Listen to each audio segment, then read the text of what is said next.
Whoa, look at that! Yeah, he's really fast. So cool! Let's do it quick. Mommy will not know.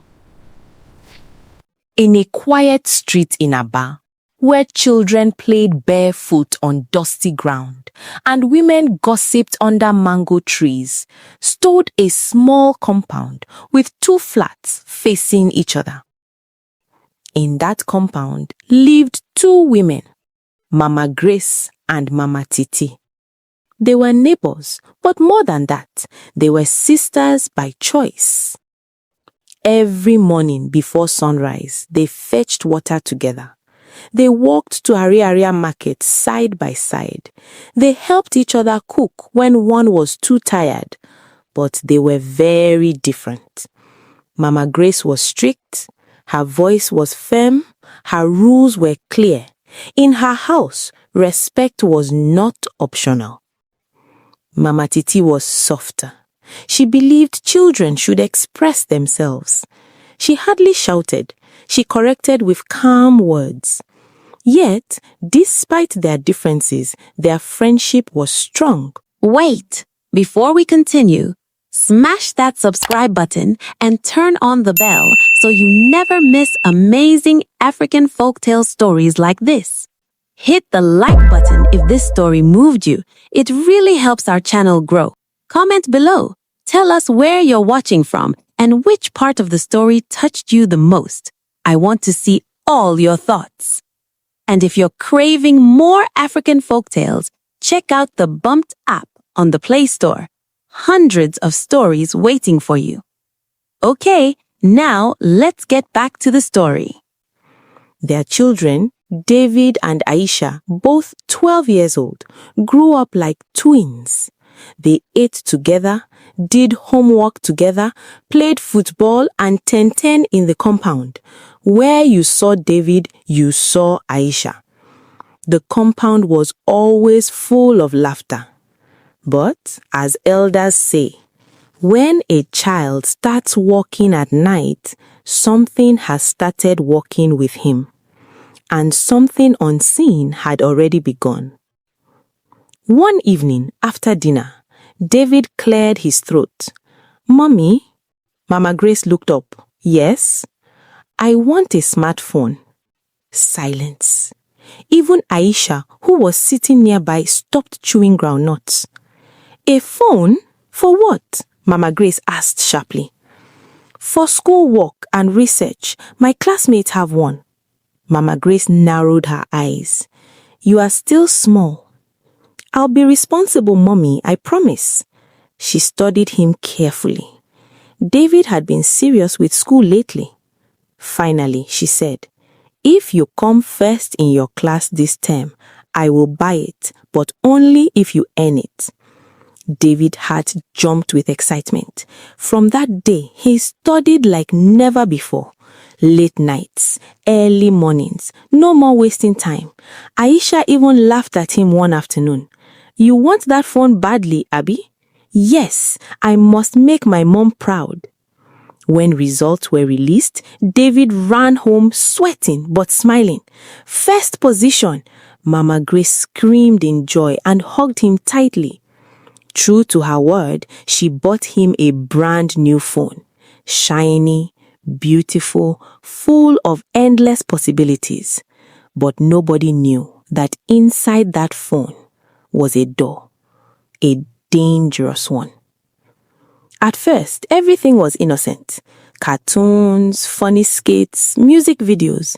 Every afternoon, after their mothers left for the area market, David and Aisha sat in his room exploring the phone. One day, while scrolling carelessly, David noticed a hidden folder. It was labeled 18+. "What does that mean?" Aisha asked. "I don't know." David hesitated. Something told him to ignore it, but curiosity is louder than warning. He tapped it. A video opened. They froze. It was not cartoon, not comedy. It was something adults were doing, something they did not understand. The room became quiet. "What are they doing?" Aisha whispered. I think it's what married people do, David said slowly. They did not fully understand it, but they kept watching. When the video ended, the air felt heavy, different. We shouldn't tell anyone, David said quickly. Aisha nodded. From that day, whenever their mothers went to Ariaria market, they locked David's bedroom door. The laughter in the compound reduced, the playing outside stopped, and slowly, curiosity began turning into something else, something deeper, something dangerous. Days turned into weeks. What started as confusion slowly became curiosity. Curiosity slowly became a habit. Every afternoon, once Mama Grace and Mama Titi left for Ariaria market, David would quietly close his bedroom window curtains. Aisha would stand by the door, listening carefully. "Is anyone outside?" he would whisper. "No, lock it." Tuck. The door would shut. The phone would come out. At first, they only watched. Then they began asking questions. Why are they doing that? Maybe that's how adults show love. The more they watched, the less strange it felt, the more normal it became. Soon, they stopped playing football outside. They stopped doing homework together in the compound. They stopped laughing the way they used to.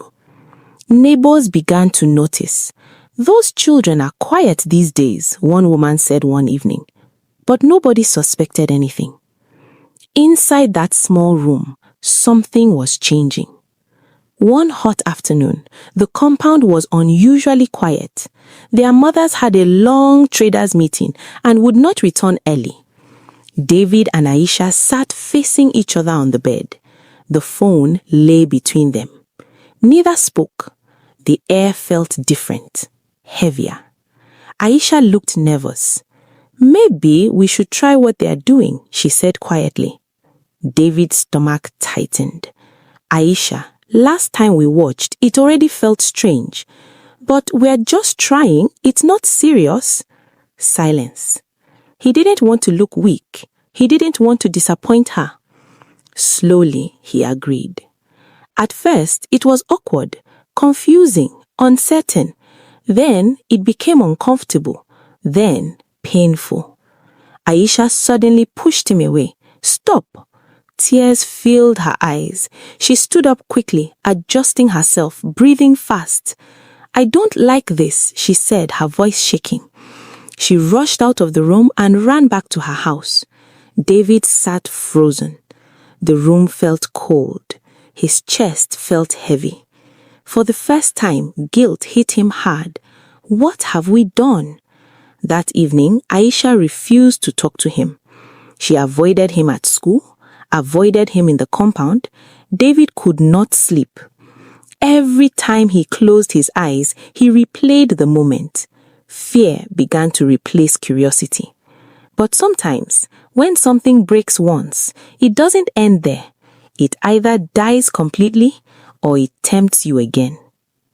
For 3 days, Aisha did not speak to David. In school, she changed her seat. In the compound, she stayed indoors. Even when their mothers chatted outside in the evening breeze, Aisha avoided stepping out. David felt the absence deeply. The compound no longer felt like home. On the 4th day, he gathered courage and approached her after school. "Aisha, I'm sorry." She didn't look at him. "I didn't mean to hurt you." Her voice was low. "It felt wrong, David." "I know." There was a long silence between them. Then she finally said, "Let's just forget it happened." Forget? But can actions truly disappear because we wish them away? They tried to return to normal. They played outside again. They laughed, but not fully. Something had shifted. Something invisible now stood between them. But danger rarely knocks once.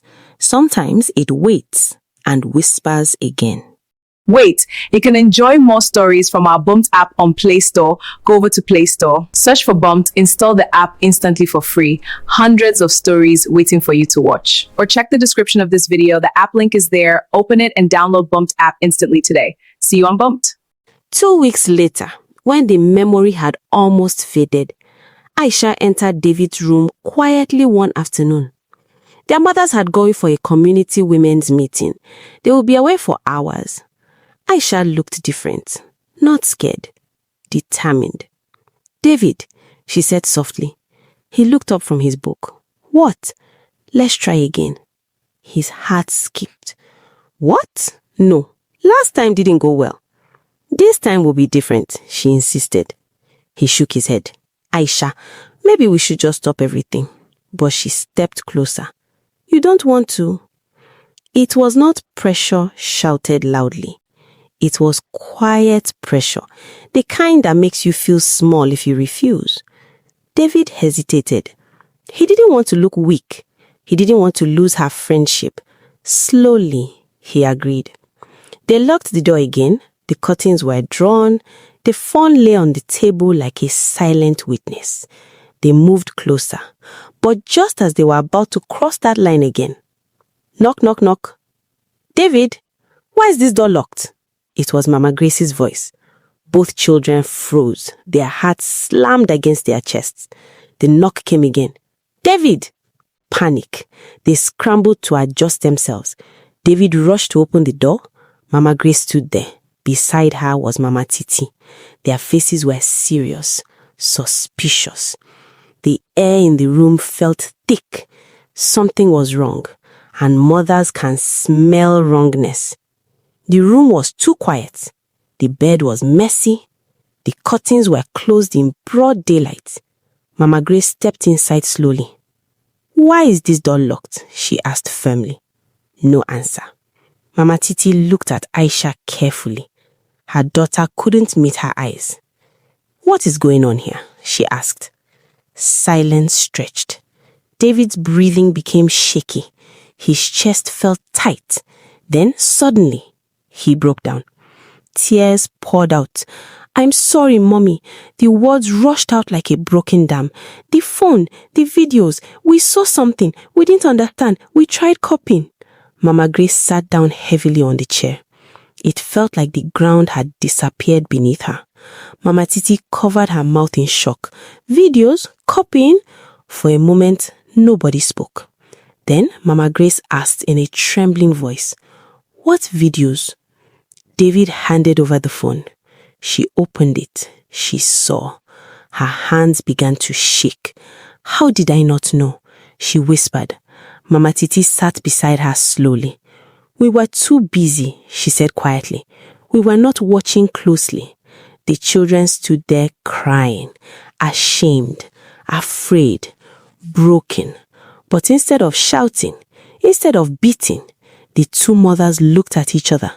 This was bigger than anger. This needed wisdom, because sometimes the mistake of a child is the responsibility of the parents. And that day, in that small compound in Aba, everything changed. That evening, the compound was unusually silent. No radio playing, no evening laughter, no smell of frying akara from Mama Titi's kitchen. Inside Mama Grace's living room, the four of them sat facing each other. The smartphone lay on the table like evidence in a courtroom. David's eyes were swollen from crying. Aisha sat beside her mother, her head bowed in shame. Mama Grace finally spoke. "When I bought this phone, I thought I was rewarding hard work." Her voice trembled. "I didn't know I was opening a door I wasn't ready to guard." Mama Titi wiped tears from her face. "I thought giving her freedom meant trusting her. I didn't know freedom without guidance is danger." Neither mother shouted. That silence was heavier than anger. David whispered, "We didn't understand it. We were just curious." Aisha added softly, "We didn't know it would become like this." Mama Grace looked at her son. Curiosity is not evil, but hiding it is. And then she turned to both children. "Do you understand why this is serious?" They nodded slowly. but understanding consequences is different from feeling them. That night, the phone was confiscated. The door to David's room was no longer allowed to be locked. And something else changed too. Trust. It had cracked. And trust, once cracked, takes time to rebuild. But the mothers knew something important. This was not just about punishment. This was about healing. The next week, Mama Grace and Mama Titi did something many parents would avoid.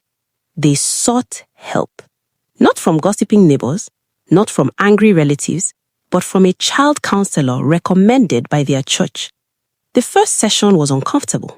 David could barely speak. Aisha cried halfway through. The counselor spoke gently. You are not bad children, but you were exposed to something your minds were not ready for. She explained how the brain reacts to things it doesn't understand, how curiosity can turn into pressure, how silence makes confusion worse. For the first time, both children understood that what happened was not just play.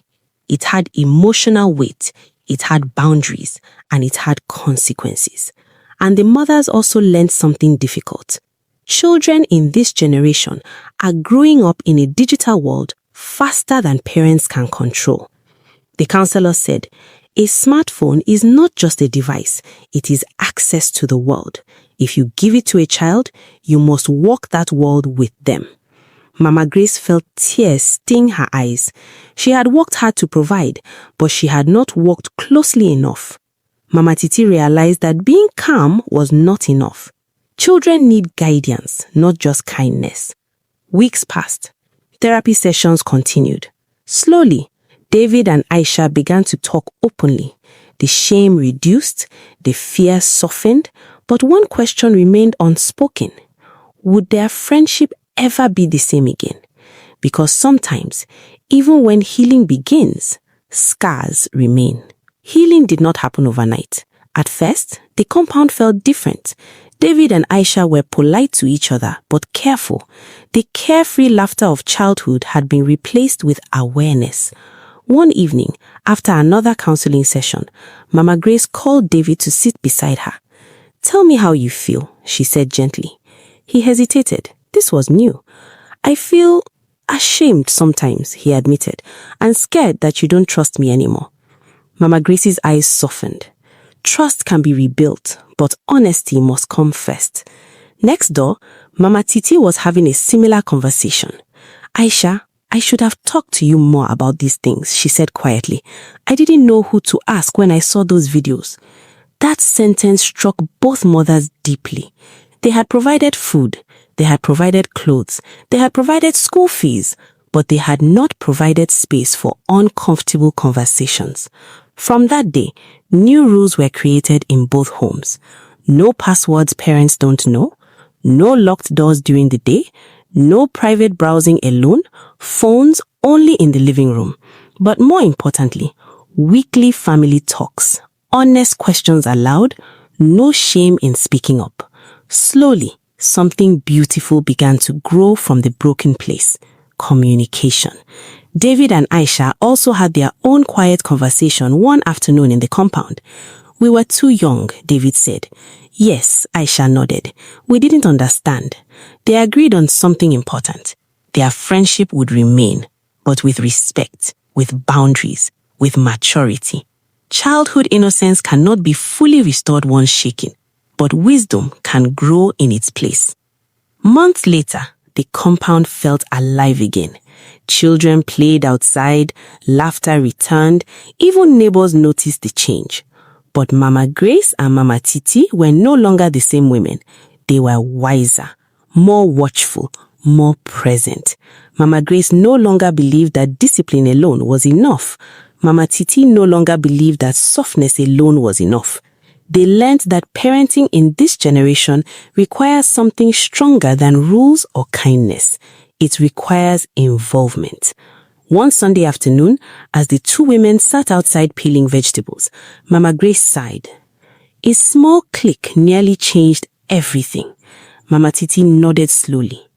The world inside that phone is bigger than this compound, and they both looked at their children playing Ludo under the mango tree. Still young, still learning, still growing, and they knew something clearly now. Giving a child a smartphone is not just giving a device, it's opening a door. And if a parent opens that door, they must stand beside the child as they walk through it. Because curiosity is natural, but guidance is necessary. And silence is dangerous. Moral of the story: giving a child a smartphone is not just giving a gadget.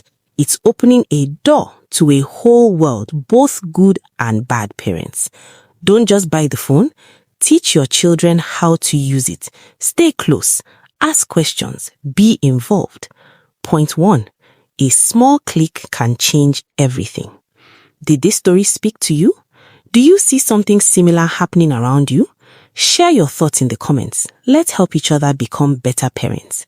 If this story touched you, please share it, subscribe, and join our community for more stories that matter.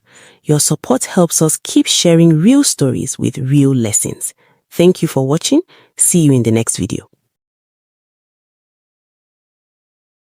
So tell me, what lessons have you actually learned? I would really love to see your comments in the comment section down below. And remember to support this channel. Please subscribe, like, and comment. Just say something. Tell me, where are you watching from and which part of the story touched you the most? I would love to see all in the comment section below.